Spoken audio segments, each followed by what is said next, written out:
നമസ്കാരം. നാരായണ ഗുരുവിൻ്റെ ആത്മോപദേശ ശതകം 100 ധ്യാനങ്ങൾ. ധ്യാതാവ് ഗുരു നിത്യചൈതന്യയതി.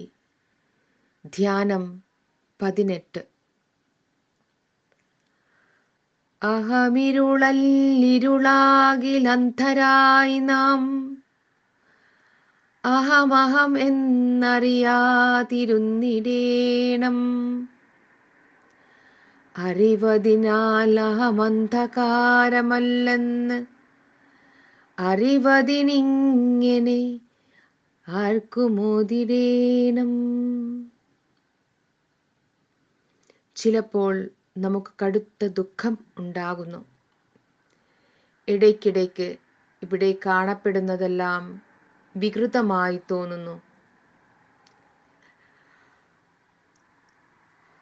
എന്നാൽ അങ്ങനെയുള്ള അവസരങ്ങളിലും ഞാൻ എന്ന് വ്യവഹരിക്കപ്പെടുന്നതായ അറിവ് ഇരുളോ ഇല്ലായ്മയോ ആയിരിക്കുന്നില്ല. തെറ്റായ അറിവുണ്ടാകുന്നതിനും ബോധം ഉണ്ടായിരിക്കണം. ബോധം എന്ന് പറയുന്നത് ഉള്ളിലുള്ള ഒരു വെളിച്ചമാണ്. അത് ആരും കൊളുത്തി വയ്ക്കുന്ന വെളിച്ചമല്ല, സ്വയമേ പ്രകാശിക്കുന്നതാണ്. അതിനെ തന്നെയാണ് ചൈതന്യം എന്നും ചിത് പ്രകാശമെന്നും മറ്റും പറയുന്നത്.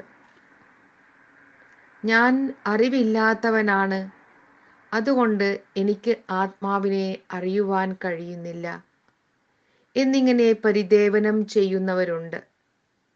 അത് ശരിയല്ല. അറിവില്ലാത്തവനാണെന്ന് തോന്നുന്നതും അറിവ് കൊണ്ടാണല്ലോ. ആ അറിവിലേക്കു തന്നെ തിരിഞ്ഞു നോക്കിയാൽ നമുക്ക് നമ്മുടെ ആത്മബോധം വെളിവാകും. ഈ വസ്തുത ജ്ഞാനിക്ക് എപ്രകാരം വെളിവാകുന്നുവോ അതുപോലെ തന്നെ മറ്റുള്ളവർക്കും ബോധ്യമാകുന്നതാണ്.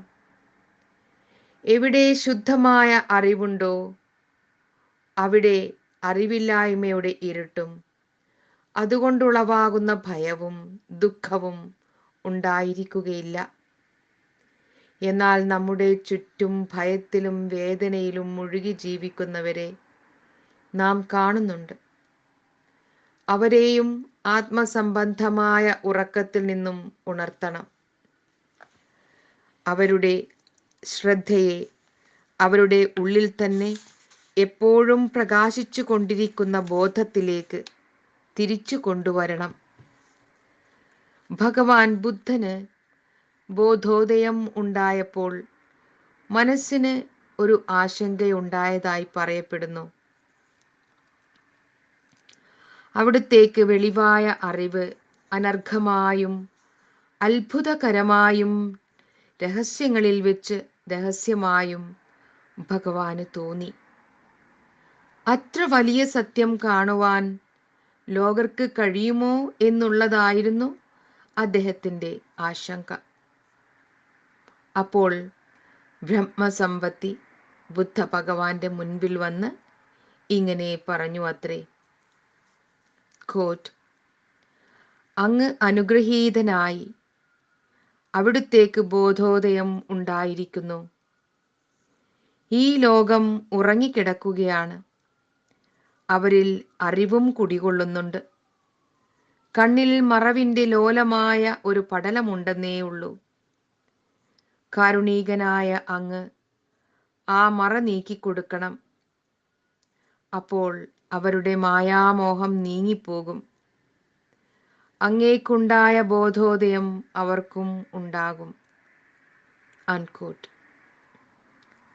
ഈ വാക്കുകൾ കേട്ട് പ്രസന്നചിത്തനായി തീർന്ന ബുദ്ധ ഭഗവാൻ വാരണാസിയിൽ വന്ന് തൻ്റെ 4 ആര്യസത്യങ്ങളും അഷ്ടാംഗമാർഗവും ഉപദേശിച്ചു കൊടുത്ത് തൻ്റെ സതീർത്ഥ്യരായിരുന്ന 5 തപസ്വികളെ പ്രബുദ്ധരാക്കി.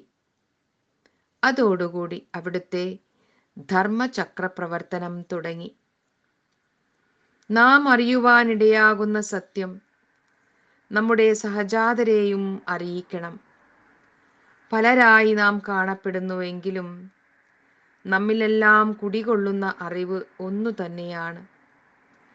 അന്യോന്യം വിനിമയം ചെയ്യുമ്പോൾ ആ അറിവിൻ്റെ സമാനത നമുക്ക് ബോധ്യമാവുകയും വ്യഷ്ടിഗതമായ ആത്മജ്ഞാനം സമഷ്ടിയായി തന്നെ അനുഭവിക്കുവാൻ ഇടയാവുകയും ചെയ്യും.